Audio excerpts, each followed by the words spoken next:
Bab, memahami ego manusia karena ego manusia merupakan sesuatu yang sangat berharga bagi pemiliknya, dan karena orang akan melakukan hal-hal yang ekstrem untuk melawan apa yang dianggap sebagai ancaman terhadap egonya, maka kata egoisme seringkali berkonotasi negatif. Namun, marilah kita melihat sisi lain dari egoisme. Kalau egoisme bisa menyebabkan seseorang melakukan hal-hal yang bodoh, irasional, dan bahkan destruktif, ia juga bisa mendorong seseorang untuk bertindak mulia bahkan sangat berani. Apa itu egoisme? Edward Bok, seorang editor sekaligus pejuang kesejahteraan manusia, pernah berkata, apa yang disebut dunia sebagai ego dan egoisme sebenarnya adalah percikan api ilahi yang tertanam dalam diri manusia. Hanya orang-orang yang berhasil menyalakan percikan api ilahi dalam diri mereka yang akan mencapai hal-hal besar dalam hidup. Nama apapun yang Anda berikan kepadanya, martabat manusia, kepribadian, atau keunikan, dalam lubuk hati setiap orang ada sesuatu yang penting, sesuatu yang membutuhkan respek. Setiap manusia adalah pribadi yang unik dan istimewa.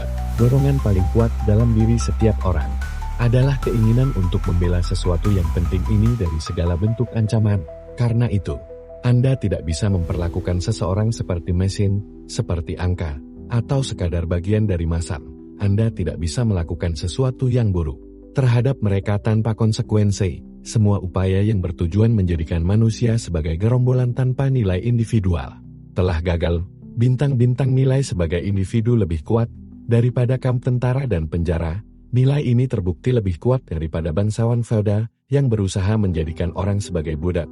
Ia juga terbukti lebih kuat daripada tentara Hitler. Nilai individu telah mempersiapkan panggung untuk menciptakan negara orang bebas. Deklarasi kemerdekaan kita sesungguhnya adalah deklarasi kemerdekaan bagi setiap individu. Deklarasi itu menyatakan bahwa nilai sejati seorang manusia bukan berasal dari kekuasaan, melainkan merupakan hadiah dari Tuhan. Kita memegang kebenaran ini sebagai sesuatu yang tidak perlu dibuktikan, bahwa semua manusia dikaruniai oleh Sang Pencipta mereka hak-hak tertentu yang tidak dapat dirampas siapapun. Buku ini memang bukan buku tentang agama, namun pada akhirnya, Anda tidak bisa memisahkan agama dan hubungan antar manusia. Jika Anda tidak percaya bahwa ada pencipta yang mengaruniakan kita hak-hak dan nilai sejak lahir, maka Anda tidak akan mampu mempercayai orang lain dengan baik.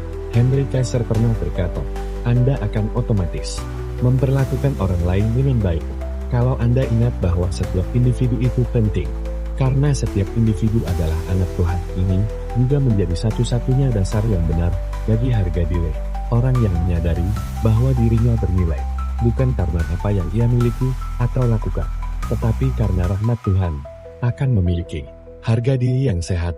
Sebaliknya, orang yang tidak menyadari hal ini akan mencari nilai dirinya lewat uang, kekuasaan, atau pujian semu. Inilah yang sering kita sebut sebagai egois, dalam arti negatif. 4 fakta penting tentang kehidupan yang perlu Anda camkan.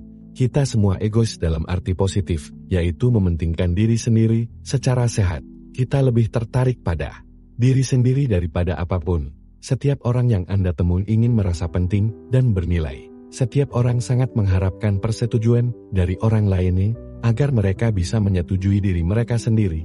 Kita semua mengalami yang disebut lapar ego. Dan hanya setelah ego ini terpenuhi meski sedikit, barulah kita bisa melepaskan perhatian dari diri sendiri dan memfokuskan perhatian pada orang lain atau hal-hal yang bermakna. Hanya mereka yang sudah belajar menyukai dirinya sendiri, yang bisa bersikap murah hati dan bersahabat dengan orang lain. Apa yang membuat seseorang jadi terlalu egois? Banyak orang mengira masalah orang egois adalah karena mereka terlalu menyukai dirinya. Padahal tidak. Kini, kita tahu bahwa orang egois sesungguhnya kekurangan harga diri. Jika Anda ramah terhadap diri sendiri, Anda akan ramah terhadap orang lain. Setelah orang mulai menyukai dirinya sendiri, mereka jadi lebih toleran dan tidak mudah mengkritik. Seperti rasa lapar akan makanan. Lapar ego adalah hal yang wajar. Tubuh memerlukan makanan untuk hidup. Ego memerlukan respek, persetujuan, dan rasa berhasil. Ego yang lapar adalah ego yang berbahaya. Bayangkan orang yang belum makan 2 hari. Ia jadi mudah marah, sensitif, dan tidak bahagia. Begitu pula ego yang lapar. Satu-satunya solusi: penuhi kebutuhan dasarnya terlebih dahulu. Harga diri dan penerimaan Mereka yang memiliki harga diri tinggi akan mudah bergaul. Mereka bisa menerima kritik dan tidak mudah tersinggung. Sebaliknya, mereka yang memiliki harga diri rendah akan melihat sindiran di setiap ucapan, akan merasa diserang, meski tidak ada maksud. Lalu, bagaimana cara membantu mereka? Bantu. Mereka menyukai dirinya sendiri. Ingat, orang yang suka menjatuhkan Anda biasanya sedang merasa tidak aman. Dia mencoba mengangkat dirinya dengan menjatuhkan Anda lebih dulu. Jadi, jangan balas dengan ejekan atau sindiran. Sebaliknya, berilah ia rasa aman, berikan makanan bagi egonya yang lapar. Ubahlah orang keras menjadi lembut, bukan dengan celaan, tapi dengan penghargaan.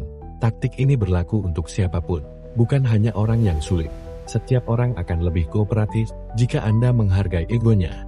Bukan dengan pujian berlebihan, tapi dengan penghargaan yang tulus. Bentuklah kebiasaan untuk memberikan minimal 5 pujian tulus setiap hari.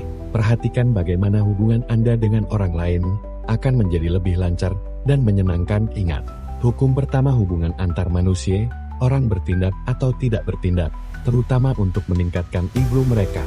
Jika logika dan argumen tidak berhasil, cobalah pendekatan yang meningkatkan harga dirinya. Berilah orang lain alasan pribadi untuk membantu Anda. Contohnya, saya pernah ke hotel penuh tanpa reservasi. Petugas mengatakan, "Maaf Pak, saya tak bisa berbuat apa-apa." Saya berkata, "Tapi kalau ada seseorang di kota ini yang bisa mengatasi masalah ini, saya yakin itu Anda." Hasilnya, saya dapat kamar. Dia pun merasa puas dan bangga. Akhirnya, bantu orang lain untuk menyukai dirinya sendiri. Puaskan keinginan mereka akan harga diri, dan Anda akan melihat keajaiban dalam hubungan manusia.